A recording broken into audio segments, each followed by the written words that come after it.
Mike Butcher here with TechCrunch, and I'm here with Neelie Kroes, who's the Vice President of the European Commission and also the Commission for the Digital Agenda in Europe. Now, you're announcing a new initiative today here at Founders Forum in London, and there are a number of initiatives going on right now, so we'll talk a little bit about that. But first of all, tell us about the startup project you're working with. Well, that was an interesting meeting not that long ago, a couple of months ago, with startups and with founders of, in the meantime, impressive companies. And I asked them for advice, and I asked them straightforward the question, what would you do if you were me in this position and this portfolio? And they were discussing it with each other, and they said, we will be back and we will just line up and we will hand over a manifesto. And I'm sincerely hoping that today they are indeed handing over a manifesto with advices for what has to be done in Europe to be anyhow more in the driver's seat talking about these activities. What sort of some of the initial feedback you've got prior to the formal manifesto that you're going to be presented? What are some of the things that you pick up from founders? What do they tell you? Well, the founders always started, and rightly so, that there is a lot of talented initiative in Europe and that we can be proud of that and that we should be far more outspoken than we are. And that is absolutely a real point that I'm agreeing upon. We should be proud. We shouldn't be any time referring to other parts of the world.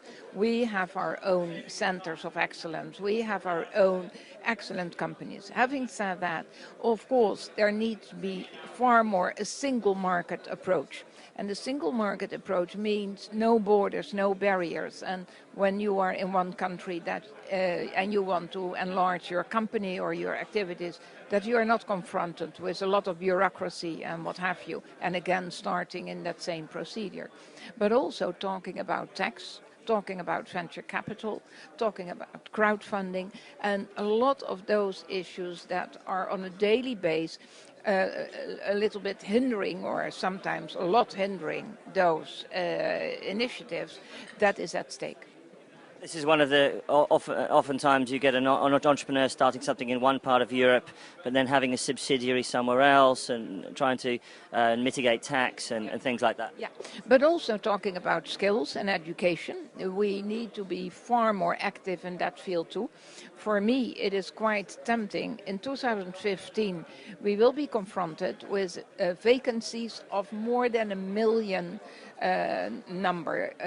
jobs that are ICT-related skills, and we are on one hand faced with unemployment, and especially youth unemployment, of unacceptable height, and on the other hand 2015 that we have to take into account that 1 million jobs have to be fulfilled.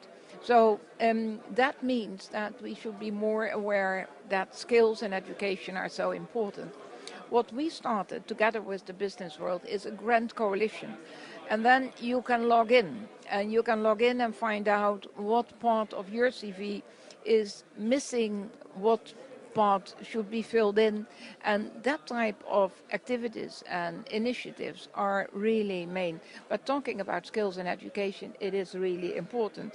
Access is important, and of course, what I was already mentioning, talent. It is there and it is impressive, but we have to make it a bit easier.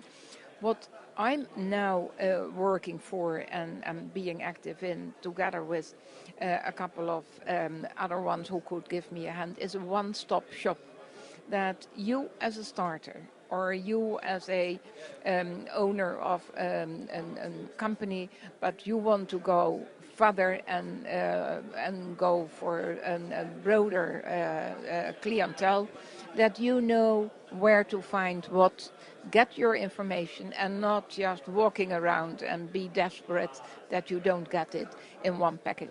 Do you think that that's the place of the Commission to create that sort of portal, or do you feel that, or do you think the private sector isn't capable of creating that? Well, I'm not saying that we are the only one and that the other ones are failing or whatever. I'm aware that there is absolutely a wish that there is a point, a shop where you can go to, and today it is a portal, so or it is anyhow a website where you can find everything you need, what is available, what could be done, where and when. One of the things that startups have had to face over the recent years is EU regulation around things like privacy. Particularly, I mean, one thing that impacted almost immediately was the cookie legislation. What do you feel that that's still something that you want to continue to push? I mean, to some extent, startups, small startups had to introduce exactly the same kinds of measures as very large companies. Do you think that was fair? Let me just start with saying I'm very much in favor for data protection, and I'm very much in favor for delivering as the European Commission as soon as possible the total package, so to say. It is unacceptable that we haven't the same due diligence as in other parts of the world, so to say. So we have to do that.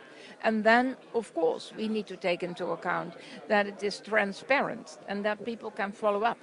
But I don't accept that there is a difference between parts in the world and that we are not taking care of our own citizens, and that is also with the issue that you are mentioning. Well, exactly on that issue is the issue of PRISM, which has just recently arisen. What sort of actions is the Commission going to take around PRISM, and what's your feeling about that story right now? Well, it is a big wake-up call. And if someone was still neglecting that it is an issue, then we are all awake now. And it is a fascinating area. It is not that easy. It's not black and white and one solution fits all, so to say. But this is by far the best opportunity that you could think of, that Europe could take the lead and offer special, tailor-made solutions and go for quality. And indeed more advanced than what we are used to. And we don't want to be dependent on the US or the People's Republic of China. We should have our own system in this. Do you foresee a sort of an oncoming kind of data protection war almost? I mean, companies potentially being sued, Google and Facebook potentially being sued in the EU for handing over or at least participating in the PRISM program? Do you see some sort of both legislation and some sort of battle on that front? Well, anyhow, we have to do our job properly, and that is in Europe. And we need to protect our people, no doubt about that. And the sooner the better that is indeed in that protection package that is at stake. I am absolutely aware that it should be clear and transparent, and it should be in line with the law and the regulations that we are favoring and that we are backing. And then it is clear that Europe has the own responsibility.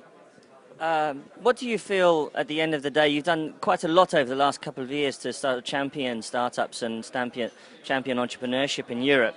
What do you feel is going to be one of what would you like to be your legacy from all of this activity?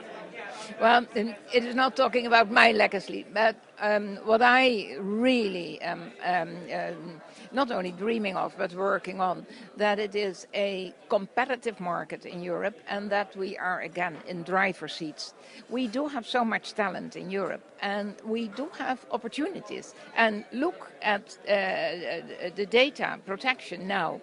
This is the moment that private initiatives could be put at the table, and that we can give a difference, and a difference where the citizen is interested in, and then we can make business out of it, and that is not a bad thing either.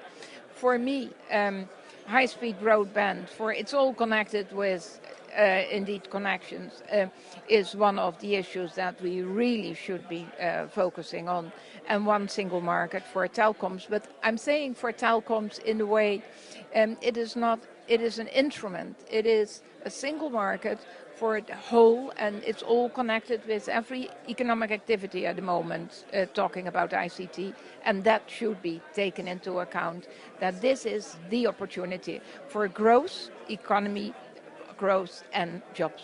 How long do you think it will take? Well, I still have 1.5 years in office, and I'm determined to do my utmost till the last day that this will be finalized. Neelie Kroes, thanks for talking to TechCrunch. Thank you.